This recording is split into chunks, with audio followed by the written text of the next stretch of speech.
आणि आम्ही या ठिकाणी वेगळ्या विदर्भाच्या बाजूनेच त्या ठिकाणी पहिल्यापासून काम करतो आणि देवेंद्र फडणवीसजी सुद्धा माननीय मुख्यमंत्री सुद्धा कधीही वेगळ्या विदर्भाच्या बाजूनेच त्यांनी या ठिकाणी आतापर्यंत भूमिका ठेवलेली आहे।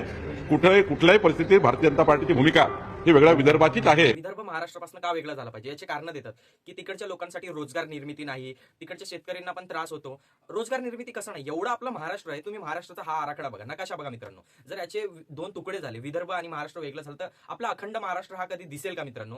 खरोखर या गोष्टी चुकीच्या आहेत। मला एक सांगा, महाराष्ट्रामधील जे आपले मुख्यमंत्री आहेत देवेंद्र फडणवीस, जे आता पण आहेत, ती लगातार 3 टर्म त्यांनी घेतलेत। मला फक्त एवढं सांगायचं की महाराष्ट्र आणि विदर्भ एकाच राज्यामध्ये येतो, तर तुम्ही फक्त मुंबईचे मुख्यमंत्री आहात का? तुम्ही फक्त मुंबईचा पट्टा बघणार, सेंट्रल असो वेस्टर्न असो, विदर्भाकडे पण तुम्ही लक्ष द्या ना। तेथील लोकांना रोजगार कसं निर्माण करून द्यायचं, या सगळ्या गोष्टी बघा। पहिली मुंबई, दुसरी मुंबई, तिसरी मुंबई काढायची आणि तिकडे परप्रांतीय लोंढ्यांना बसवायचं, त्यांना रोजगार द्यायचं। जर त्यांना रोजगार देऊ शकतो, तर आपल्या विदर्भामधील मराठी माणसांना का नाही, आपल्या स्वतःच्या लोकांना का नाही? पण मात्र विदर्भ हा वेगळं करायचं, सतत ही कधी ना कधी दिसून येणारी भूमिका आहे। काही वर्षाआधी पण ही भूमिका निघालेली आणि आता हा ऐकायला भेटलं। तर खरोखर यावरती स्टेटमेंट माझा एवढं की सगळ्या नेत्यांनी एवढं सांगावं की तिकडे पण सरकारने थोडं लक्ष द्यावं, त्यांच्यासाठी रोजगार असेल, चांगल्या सुविधा असेल, ते करून द्यावं ना।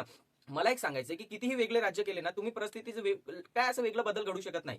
तर खरोखर महाराष्ट्राची संस्कृती आहे, ती संस्कृती तोडली जाईल। आमचे शिवरायांचे काही ऐतिहासिक किल्ले पण आहेत त्या ठिकाणी विदर्भामध्ये, तर ते आणि महाराष्ट्र वेगळं का करायचं? आपला सुंदर महाराष्ट्राचा हा नकाशा असाच दिसला पाहिजे ना नेहमी आम्हाला, या गोष्टीची वार्ताही निघाली नाही पाहिजे। मला फक्त एवढं सांगायचं आहे की बघा, तुम्ही थोडं लक्ष विदर्भाकडे पण द्या, की फक्त मुंबई आमची आहे, आम्ही फर्स्ट मुंबई, थर्ड मुंबई आणि प्रप्रांतीयांना बसवा। मुंबईमध्ये पण मराठी माणसांकडे लक्ष दिलं जात नाही, ही खरोखर बाब लक्षात घ्यावी मित्रांनो तुम्ही।